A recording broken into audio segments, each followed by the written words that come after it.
Hello everyone, welcome back to my channel. আমি সুচিত্রা। আজকে আমি চলে এসেছি ছোট্ট একটা শর্টস ভিডিও নিয়ে।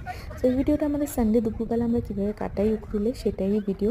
ছোট্ট কিট্টুকে নিয়ে কীভাবে আমাদের সময় কাটে দুপুরবেলা রবিবার দিন। সো সেটারই ভিডিও আপনাদের সাথে শেয়ার করছি। সো এই যে দেখুন, দুপুরবেলা খাওয়া দাওয়া করে আমরা কিন্তু বেরিয়ে পড়েছিলাম বাড়ি থেকে। যেহেতু রবিবার এখানে সব কিছু বন্ধ থাকে, তাই ঘুরতে যাওয়ার কিন্তু কোনো অপশন নেই। তাই এইখানে কিন্তু একটা গ্রাউন্ড রয়েছে আমাদের বাড়ির পাশেই সেটা। আর ওখান থেকে কিন্তু ভিউটা খুব সুন্দর দেখা যায়। এই কারণে বেশিরভাগই আমরা কিন্তু হাঁটাহাঁটি করতে হলে এই গ্রাউন্ডেই যাই। এই হচ্ছে গ্রাউন্ডের ভিউটা আপনারা দেখলেনই, ওপর থেকেও ভিউটা দেখলেন, কি সুন্দর লাগে। সো কিট্টুকে নিয়ে একটু ওখানে হাঁটাহাঁটি করলাম, একটু হাওয়া চলছিল, ঠান্ডাও লাগছিল। এই কারণে তাড়াতাড়ি কিন্তু বাড়ির থেকে চলে আসছিলাম। বাড়ি ফেরার পথে এই ছোট্ট মন্দিরটা যে রয়েছে উখরুলে, একমাত্র আমাদের বাড়ির অপোজিটেই সেই মন্দিরটা। তো মন্দিরে ঢুকে একটু প্রণাম করে নিয়ে আবার চলে এলাম বাড়িতে। তো এই ছিল আমাদের সানডে দুপুরবেলা ভিডিও। আশা করি আপনাদের ভিডিওটা ভালো লাগলো। যদি ভিডিওটা ভালো লাগে জানাবেন, আর চ্যানেলটা সাবস্ক্রাইব করতে ভুলবেন না। Thank you and bye by.